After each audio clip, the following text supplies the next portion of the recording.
Dans un village loin, vivait un vieil homme nommé David. David est un vieux cultivateur pauvre qui vit avec sa femme et leurs 3 enfants, 2 garçons et une fille prénommée Aïcha.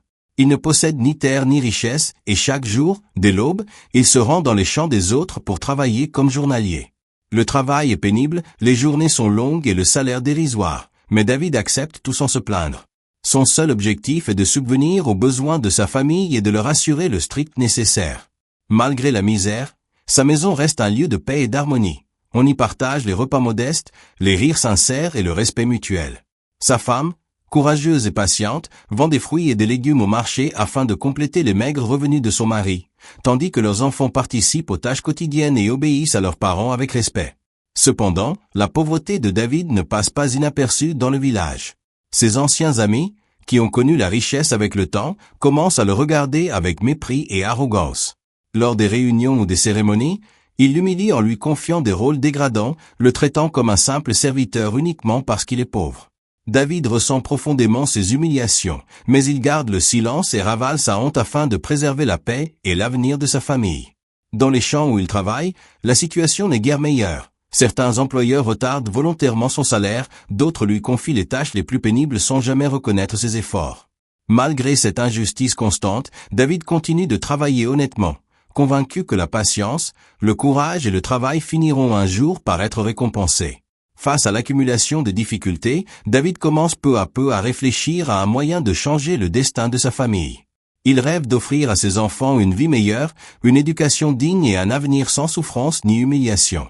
C'est animé par cet espoir qu'il décide d'aller travailler pour le chef Landry, l'homme le plus riche et le plus respecté du village. Accompagné de ses 2 fils, il se rend sur l'immense ferme du chef, et y travaille pendant plusieurs jours sans relâche. Les tâches sont extrêmement éprouvantes, mais David supporte la fatigue avec courage, persuadé qu'un bon salaire viendra enfin soulager ses peines. Lorsque le travail est terminé, le chef Landry refuse de payer David comme convenu. Il ne lui remet qu'une petite somme, largement insuffisante au regard des efforts fournis, puis lui propose une alternative aussi séduisante que dangereuse, un moyen rapide de devenir riche sans avoir à travailler dur. Landry lui parle alors d'un rituel mystérieux capable d'apporter une immense richesse. Troublé par cette proposition, David sent confusément que quelque chose n'est pas normal. Pourtant, l'épuisement, l'humiliation subie et le désir profond d'échapper à la pauvreté affaiblissent son jugement. De retour chez lui, David raconte cette proposition à sa femme. Celle-ci se montre immédiatement inquiète et tente de le dissuader.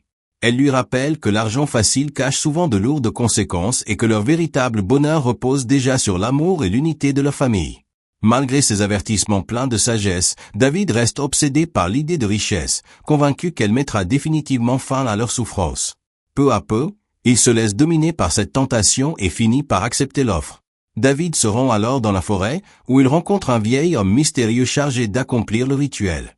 Celui-ci lui promet richesse, prospérité et respect, en lui assurant qu'aucun sacrifice humain ne sera nécessaire. Rassuré par ces paroles, David accepte.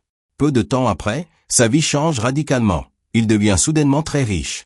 Il possède désormais de l'argent en abondance, une grande maison et tout ce dont il avait autrefois été privé. Avec la richesse, vient aussi le respect du village. Les mêmes personnes qui l'avaient humilié cherchent maintenant son amitié et sa reconnaissance.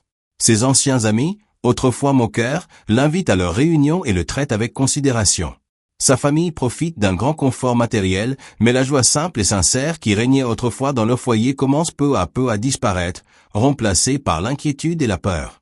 David vit dans l'angoisse permanente de perdre cette richesse acquise si facilement. Un jour, le vieil homme réapparaît et révèle enfin la terrible vérité cachée derrière le rituel. Pour conserver sa fortune, David doit offrir un sacrifice au Dieu, sa fille unique, Aïcha. Cette révélation brise complètement David. Il se retrouve face au choix le plus cruel de son existence, protéger son enfant ou préserver sa richesse, sa vie et son statut. Il comprend alors, trop tard, que l'argent facile exige toujours un prix terrible. L'histoire se termine dans une atmosphère sombre et tragique. David est plongé dans un profond conflit moral, déchiré entre l'amour paternel et la peur de tout perdre.